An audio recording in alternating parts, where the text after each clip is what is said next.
Yes, oh, that's what my wife is. We just call it something else in New York. I mean, here he is. He doesn't even know what CPS is, and his wife's one. I mean, that's what I mean. They're just people that don't know about the real world are like children. They're like children, and they make me want to throw up. So maybe I should wear a suit and have a fancy set and be real arrogant and pull up in a limousine and have bling and all this stuff just so the sheep will pay attention. Because I just want to wake them up to the New World Order eugenics program and poison in their food and water. And you know, they're having to plant separate crops for the honeybees of regular non-GMO because it's killing them all. You know, I'm into the real world, mega level stuff, and I see this fake alternative media run by Al Gore prancing around. It makes me want to throw up. We're on the march. The empire's on the... Nigel Farage is our guest, and the guys pulled up some music there. I guess I never heard it before, Making Plans for Nigel. They sound like a bunch of commies now or something. Oh, we need some powerful music introducing. In fact, reset right there. Go to my Beowulf music. That's great. We've got to have proper drum roll for the Ron Paul of the UK, helping expose the tyrants of the Euro dictatorship. This is proper intro to Nigel Farage. Here it is.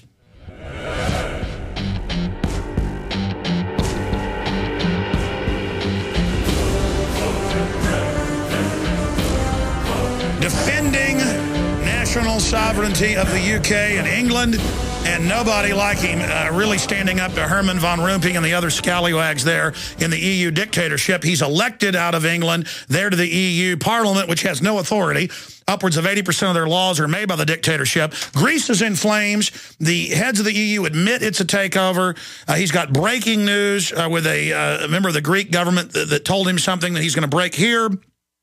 He'll also give us his take on Ron Paul. Nigel Farage joins us from ukip.org from England. Thank you so much for giving us time, sir. Good to have you there with us. There's a big story going on here, Alex, and people need to know about it. There is. You've got the floor. Tell us what's going on in Greece. Well, as you all know, we've got this project called the Euro, where a whole series of different economies were forced together, and the ambition was that once you had a single currency, you would be able to forge a new state of Europe, regardless of the fact that we all speak different languages and have different cultures, but this was the plan. Many of us from the start warned that this simply economically could not work because there wasn't actually a government for Europe. And what is happening inevitably is that the north and the south of Europe are dividing into two because of their different economies. And now what we've got is a European Union which is behaving not in an undemocratic way, but in a deliberately democratic way. They have removed the elected Prime Minister of Greece and replaced him with one of their own puppets. And even a country the size of Italy, their Prime Minister has gone and been replaced by a former EU Commissioner. And now what's happening is we're pushing upon these people austerity measures that are driving them into depression. You know, I know that the economies in the States and in England haven't been great the last couple of years. If I tell you now that in Greece we have had 5 consecutive years of the economy contracting, and the fourth quarter figures for 2011 have just come through to show that that decline is now accelerating. It is now running at 7% per annum. That is the shrinkage in the Greek economy. And the people are getting to the state where, frankly, about a quarter of the population in Greece can barely afford to feed themselves. And people are now taking to the streets. And on Sunday, 80,000 people in Athens tried to storm the parliament. There were 5,000 police that were put in position using CS gas and everything else to stop them and to keep them out of the parliament. But 10 major buildings in the centre of Athens burned. This is getting very, very serious. And my great fear, is that if we go on treating Greece like a colony, with its pride stripped, its democracy gone, with it being run by unelected bureaucrats, I think the result of this will be a revolution, and I really mean that. I mean, how much more obvious, sir, does it have to get until we realize the euro is run by these big mega banks and admits it's trying to take over people's sovereignty, and no matter how many bailouts there are, the countries only go deeper into debt, and that now these technocrats are being put in charge over all these countries? I mean, how much will Europe put up with?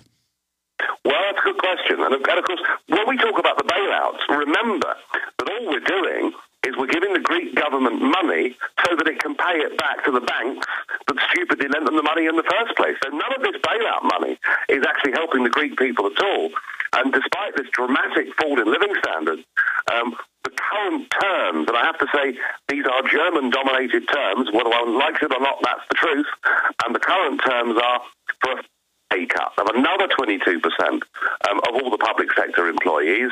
We saw the 80,000 people in Athens. There were also protests going on in every single major Greek city and town. And you know, you get to a point where you say, just, you know, what else can people do? I mean, if you can't change your future through the ballot box, violence is the only resort you have left. Now, they deployed 5,000 police, as I just mentioned on Sunday. The Greek Prime Minister said, we will not tolerate this behaviour. But there is one encouraging sign that has come out, and that is a statement that was issued earlier on today by the Greek Police Federation, who said they were unhappy about some of the tactics being used. So you see, the point is this. If the Greek police force in the end refuse to take these orders, then there will be a revolution that will tear down the very fabric of this whole elected puppet government. The trouble is, Alex, that, you know, when these things happen, it tends to result in quite a heavy loss of life as well.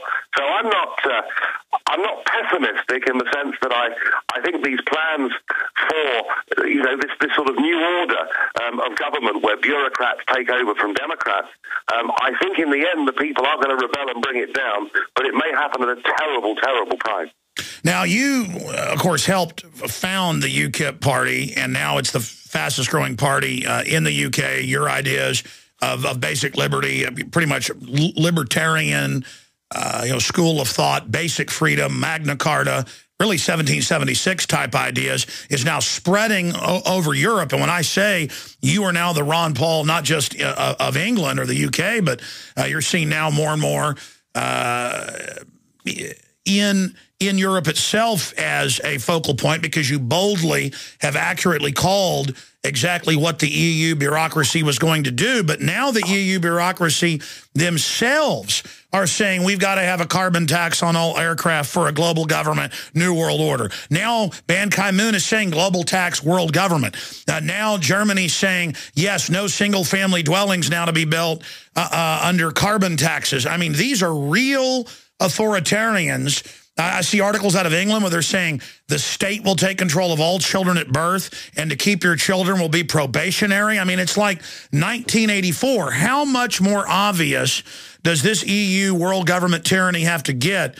And what's your prognosis on how long they can keep going? Because it's just naked control freak tyranny at a cartoon level. Well, there are two things that are going to break it, as I say, in those Mediterranean countries. And just have a think about this statistic. Youth unemployment in those Mediterranean countries is now 50%. 50% of young people unemployed. The deflationary death spiral of 7% contractions annually in the economies of these countries. So, the cat's out of the bag. I think people are waking up.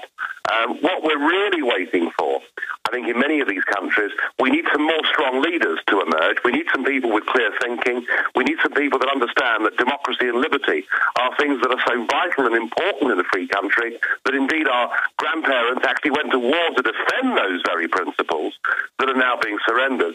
And the other thing in the end, I think, that might break it too are the markets. Because whatever they try and do in Europe, and they say, oh, well, it's all the speculators, but what the bond markets reflect is that investors realize that these countries are basically going bankrupt. And it's all well and good. They can bail out Greece. They can turn Greece into a colony. They can do the same with Portugal. Small countries. But remember, the question that is now being asked is, what about Italy too? Italy is a big country in European terms with 62 million people. It's one of the biggest countries in Europe. And it seems to me that when the bond markets take fright in Italy, and I confidently predict that will happen, then, however much money they print, whatever kind of Ponzi scheme they try and come up with, I think the Italian problem may prove to be just too big to them. So it could end in financial chaos as well. All right. Now, again, I'm not just here praising you for no reason. Your debates, your discussions, the articles you've written going back years are all there on record. You accurately predicted what is now happening in Spain and Portugal and Italy. You predicted what would happen in Ireland. Everybody's seeing that globalism is death to a country. But we're also learning that most of this debt is the government signing on to the big mega banks' debt. And the mega banks are using the crisis to try to shut down all their competition. They're trying to move the power to Frankfurt, as you've exposed. So there's this major internal power struggle going on in the elites. We saw your own prime minister go from being a cheerleader for the Euro takeover of what's left of the UK to now having to reverse himself. I want to ask you why he did that and what does that move signify? Well, David Cameron went to a summit before Christmas, and if you remember, he was supposedly going to veto this new European treaty, this fiscal union treaty. The truth of it is, he was a reluctant hero. He didn't really want to do that, but the financial transaction tax that was being proposed would have meant Britain paying 80% of the bill, and it would have closed down our biggest single industry. And you know, one of that in Britain, we're good at financial services. I don't mean mega banks, I mean the insurance industry, I mean the investment fund industry, I mean the foreign exchange industry. Was a reluctant hero, but they've managed to drop that proposal, and he has now collapsed, and he is now supporting openly the plan for democracy to be abolished across the whole of Europe, and people like my old friend Herman Van Rompuy to become effectively unelected dictators. Cameron, believe you me, guys, Cameron is part of the problem, not part of the solution. He supports carbon taxes. He's a total believer that we need supranational organizations to control our industries and our output. And Cameron is, in fact, disappointing now, I think, millions of right-minded, conservative, Eurosceptic, patriotic voters in Britain. And the Conservative Party in Britain is in real crisis now. All right, expanding on the mood in Britain, the mood in the United States, the mood in Europe, people are waking up to the New World Order, but these bureaucrats are not even disagreeing with you. They're saying in The Economist magazine and Rumpi and the new head of the EU are all saying, yes, we're going to set the rules and you can't vote on it. Yes, we're going to send tax collectors into your country. Yes, we're going to do whatever we want. And yes, so instead of denying it, they're just giggling wildly when I watch these debates on C-SPAN or on YouTube and laughing at you and looking like, you know, miscreant villains out of a Bond movie. Why are they so arrogant, and will it backfire on them? They're arrogant because they hold the cards at the moment. You know, they are in possession of the status quo. It is the tyranny of the status quo. But you're quite right about their arrogance. This afternoon, I met Mr. Monti, who is now the appointed Prime Minister of Italy. And he was effectively just sticking two fingers up to us and saying, look, I'm in charge, whether you like it or not, this is the way that it's going to be. So there is a sort of a mood of hubris amongst these people going around at the moment, but I still believe that nemesis will follow, because the markets will break them, and the peoples of Europe, the peoples of particularly the Mediterranean, you're going to see revolutions, Alex. I mean it. You're going to see mass movements that bring these governments down. You cannot drive people into hopeless poverty. You cannot remove them of their pride and self-respect and not get